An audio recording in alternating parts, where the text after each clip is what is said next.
छोड़ दीजिए ससुर जी। अब मैं आपका बर्दाश्त नहीं कर पाऊंगी। बहुत दर्द हो रहा है। बस करिए जितना मर्जी हो। आराम आराम से करिए। आज तो पहला दिन है। जी हाँ दोस्तों, ऐसा ही मेरी बहू मुझे कह रही थी। आज मैं आपको पूरी कहानी बताने जा रहा हूँ।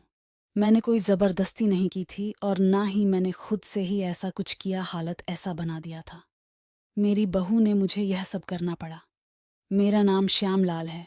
मेरी पत्नी का देहांत कई साल पहले हो गया था। मेरा एक बेटा है जिसकी शादी मैंने जल्द ही कर दी ताकि घर में एक औरत आ जाए। घर में एक औरत का रहना कितना ज़रूरी है, इस वजह से मैंने अपनी बेटी की शादी नीलम से कर दी। को मैंने पसंद इसलिए किया था क्योंकि वह बहुत ही खूबसूरत और अच्छे खानदान से थी। मुझे ऐसी ही बहू चाहिए थी जो नीलम के रूप में मेरे घर में आ गई। मेरा बेटा पुलिस शादी के 1 महीना पहले छुट्टी लेकर आया हुआ था। शादी में ज्यादा मेहमान नहीं आए थे, जो कि यह शादी कोर्ट मैरिज थी, तो सबको मैंने एक होटल में बुलाया था। कोर्ट के बाद सीधे दूल्हा दुल्हन होटल आ गए थे। वहीं पर शादी होकर फिर मेहमान विदा हो गए। दूसरे दिन हम लोग सब अपने घर आ गए। मैं भी अपने बेटे की शादी के लिए फूल माला वाले को बुलवाया था। उसका पेड़ अच्छे से सजा दे, ऐसे ही हुआ मैंने कोई का। सर नहीं छोड़ी थी।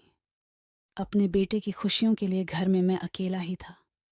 मैं जल्दी से ही सोने चला गया क्योंकि मुझे पता था कि आज का दिन मेरे बेटे बहू के लिए खास मुझे अच्छा नहीं लगा कि मैं देर रात तक जागता रहूं। पर मेरे बेटे बहू की प्राइवेसी में खलल पड़े। रात को अचानक नींद खुली तो मेरे बेटे और बहू में लड़ाई हो रही थी। मैं हैरान हो गया। शादी के पहले ही दिन लड़ाई में बीच बचाव नहीं करने गया। मुझे लगा खुद है, ये दोनों अपने आप को ठीक कर लेंगे, पर ऐसा नहीं हुआ। वह दोनों लड़ते लड़ते मेरे कमरे तक आ गए। मेरा बेटा बोला, आपने मेरे लिए कैसी लड़की ढूंढी है? यह कहती है कि तुम्हारा बहुत छोटा है। मेरी जिंदगी खराब हो गई। कहती है मुझे कुछ भी नहीं हो रहा। मैं तुम्हारे साथ नहीं रहूंगी। मैं वापस चली जाऊंगी। उस इंसान के साथ मैं कैसे रहूंगी जो मुझे खुश ना कर सके, जब तुम पहले दिन ही मुझे कुछ नहीं कर पा रहे हो तो पूरी जिंदगी क्या करोगे? मैं हैरान हो गया, समझ नहीं आ रहा था मैं क्या बोलूं।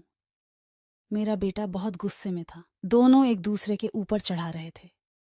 मैं समझ नहीं पा रहा था कि लड़की जो पहली बार बहू बनकर आई है, और उसका यह रूप देखकर मुझे बहुत गुस्सा आने लगा था। मैं अपने बेटे को बोला, सब ठीक हो जाएगा, और बहू को भी बोला, सब ठीक हो जाएगा। आज का दिन ऐसे लड़ाई करने का।